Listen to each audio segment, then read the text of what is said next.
ನಮಸ್ಕಾರ ವೀಕ್ಷಕರೇ, ನಾನು ನಿಮ್ಮ ಬೀನಾ ಚಂದ್ರು. ಈ ದಿನ ನಾನು ನಿಮಗೆ ಸ್ಟಫ್ಡ್ ಬೆಂಡಿ ಫ್ರೈ ಹೇಗೆ ಮಾಡೋದು ಅಂತ ತಿಳಿಸ್ಕೊಡ್ತೀನಿ. ಇದಕ್ಕೆ ಬೇಕಾಗಿರುವಂತಹ ಇಂಗ್ರೀಡಿಯೆಂಟ್ಸು ಹಸಿದಾದ ಎಳೆಯದಾದ ಬೆಂಡೆಕಾಯಿ, ಉಪ್ಪು ಮತ್ತು ಧನಿಯಾ ಪುಡಿ. ಒಂದು 3/4 ಸ್ಪೂನ್ ಉಪ್ಪು ಹಾಕ್ಕೊಂಡಿದ್ದೀನಿ, ಉಪ್ಪಿನ ಪುಡಿ.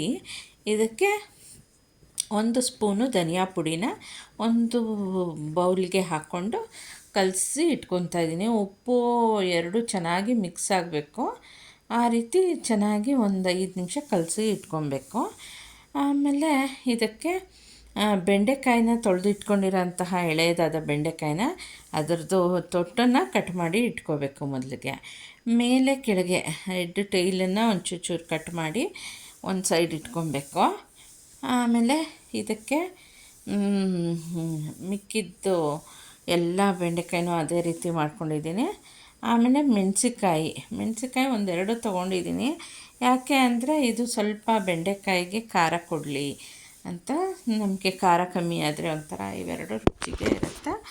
ಮೆಣಸಿಕಾಯಿನೂ ಹಾಗೆ ತಿನ್ಬೋದು, ಆ ಥರ ಫ್ರೈ ಮಾಡ್ತೀವಿ ಆಯಿಲ್ನಲ್ಲಿ ಇದನ್ನ. ಇವಾಗ ಮೆಣಸಿಕಾಯಿನ ಮಧ್ಯಕ್ಕೆ ಸಿಳ್ಕೊಂಡಿದ್ದೀನಿ, ಮೇಲೆ ಕೆಳಗೆ ಒಂಚೂರು ಬಿಟ್ಬಿಟ್ಟು ಮಧ್ಯಕ್ಕೆ ಸಿಳ್ಕೊಂಡಿದ್ದೀನಿ.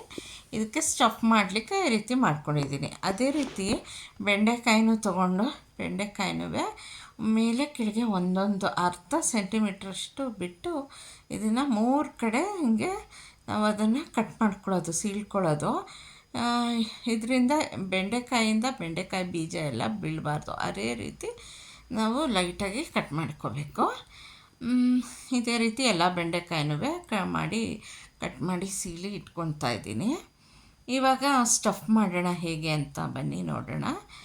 ನಾವೀಗ ಸ್ಟಫಿಂಗಿಗೆ ಉಪ್ಪು ಧನಿಯಾ ಪುಡಿನ ಮಿಕ್ಸ್ ಮಾಡಿ ಇಟ್ಕೊಂಡಿದ್ವಲ್ಲ, ಆ ಪೌಡ್ರನ್ನ ಇದರೊಳಗೆ 3 ಕಡೆ ಕಟ್ ಮಾಡಿ ಇಟ್ಕೊಂಡ್ವಲ್ಲ, 3 ಕಡೆನೂ 1 ಸ್ಪೂನಿಂದ ಅಥವಾ ಚಾಕುವಿಂದ ಹೀಗೆ ನಾವು ಅದರೊಳಗೆ ತುಂಬಬೇಕು, ಸ್ಟಫ್ ಮಾಡಬೇಕು.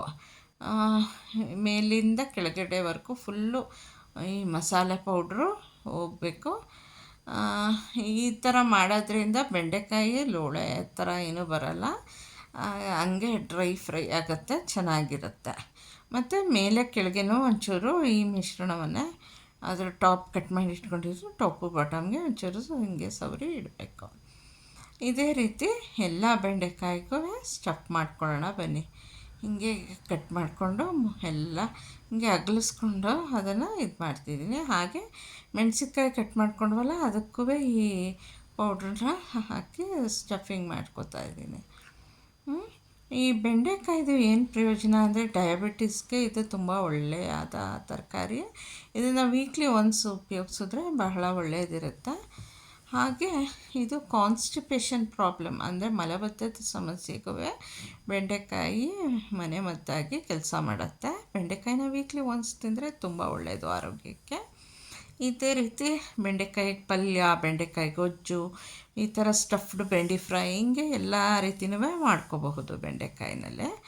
ಈಗ ಎಲ್ಲ ಸ್ಟಫಿಂಗ್ ಆಲ್ಮೋಸ್ಟ್ ಆಗಿದೆ. ಇನ್ನೂ ಮಿಶ್ರಣ ನಮಗೆ ಈ ಪೌಡ್ರ್ ಮಿಕ್ಕಿದೆ, ಇದನ್ನೆಲ್ಲ ಮೇಲ್ಗಡೆ ಹಿಂಗೆ ಒಂಚೂರು ಸ್ಪ್ರೆಡ್ ಮಾಡಿಕೊಂಡು ಹಿಂಗೆ ಹಾಕಿ ಇಡ್ತಾಯಿದ್ದೀನಿ. 1-2-3 ನಿಮಿಷ ಆದಮೇಲೆ ಒಂದು ಪ್ಯಾನಿಗೆ 1-2-3 ಸ್ಪೂನು ಎಣ್ಣೆ ಹಾಕ್ಕೊತಾಯಿದ್ದೀನಿ. ಸ್ವಲ್ಪ ಎಣ್ಣೆ ಜಾಸ್ತಿನೇ ಹಾಕ್ಕೊಂಡು, ಪದೇ ಎಣ್ಣೆ ಹಾಕೋಂಗಿಲ್ಲ, ಒಂದು ಸಲ ಹಾಕಿ ಬಿಟ್ಬಿಡಬೇಕು. ಎಣ್ಣೆ ಹಾಕ್ಕೊಂಡು ಇದಕ್ಕೆ ನಾವೀಗ ಸ್ಟಫ್ ಮಾಡ್ಕೊಂಡಿಟ್ಟಿರೋ ಅಂತಹ ಬೆಂಡೆಕಾಯಿನೆಲ್ಲ ಹಾಕ್ತಾಯಿದ್ದೀನಿ. ನಾನು ಒಂದು 5-6 ಬೆಂಡೆಕಾಯಿ ಮಾತ್ರ ಫ್ರೈ ಮಾಡ್ತಿರೋದ್ರಿಂದ ಅದನ್ನೇ ಎಲ್ಲ ಒಟ್ಟಿಗೆ ನಾನು ಇದನ್ನು ಫ್ರೈ ಮಾಡ್ತಿದ್ದೀನಿ. ಇದನ್ನು ಸಣ್ಣ ಉರಿನಲ್ಲಿ ತುಂಬ ನಿಧಾನಕ್ಕೆ ನಾವು ಒಂದು 15-20 ನಿಮಿಷದಷ್ಟಾದರೂ ಬೇಯಿಸ್ಕೋಬೇಕು, ಫ್ರೈ ಮಾಡಬೇಕು.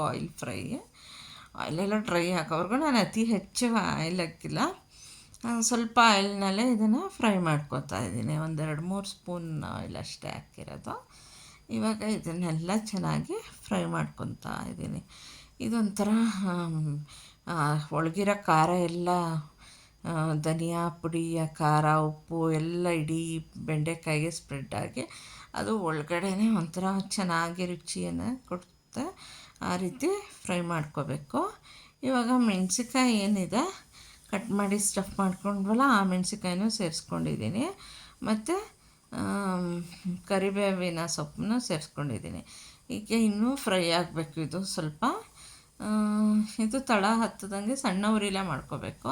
ಬೈ ಚಾನ್ಸ್ ತಳ ಹತ್ತಿದೆ ಅಂದರೆ 2-3 ಡ್ರಾಪ್ 1 ಸ್ಪೂನಷ್ಟು ನೀರು ಹಾಕ್ಕೊಂಡು ಅದನ್ನ ಮ್ಯಾನೇಜ್ ಮಾಡ್ಕೋಬೇಕು, ತಳ ಹತ್ತದೇ ಇರೋ ಹಾಗೆ. ಈ ಥರ ಮಾಡಿಕೊಂಡು ಚೆನ್ನಾಗಿ ಫ್ರೈ ಮಾಡ್ಕೊತಾ ಇದ್ದೀನಿ. ಇನ್ನೂ ಫ್ರೈ ಆಗಬೇಕಿದು, ಗ್ರೀನ್ ಕಲರೆಲ್ಲ ಹೋಗಿ ಒಂಥರ ಡಾರ್ಕ್ ಬ್ಲ್ಯಾಕಿಶ್ ಕಲರ್ ಬರೋ ರೀತಿ ಇದನ್ನು ಫ್ರೈ ಮಾಡ್ಕೋಬೇಕು. ಇನ್ನೊಂದೆರಡು ನಿಮಿಷ ಫ್ರೈ ಮಾಡ್ಕೊಳ್ಳೋಣ. ನೋಡಿ ಈಗ ಚೆನ್ನಾಗಿ ಫ್ರೈ ಆಗಿದೆ. ಇವಾಗ ನಾವು ಇದನ್ನು ಚೆನ್ನಾಗಿ ಫ್ರೈ ಆಗಿರೋದನ್ನ ಒಂದು ಪಾತ್ರೆಗೆ ಹಾಕ್ಕೊಂಡು ಬೌಲಿಗೆ ಇದನ್ನು ಸರ್ವ್ ಮಾಡ್ಬೋದು. Ready to eat. ಈಗ ಇದನ್ನು ಮೊಸರನ್ನ ಅಥವಾ ರಸಮ್ಮು ಬೇಳೆ ಸಾರು ಜೊತೆ ತಿಂದರೆ ತುಂಬ ಚೆನ್ನಾಗಿರುತ್ತೆ. ವೀಕ್ಷಕರೇ, ನಿಮ್ಮ ಮನೇಲೂ ಟ್ರೈ ಮಾಡಿ. Please subscribe my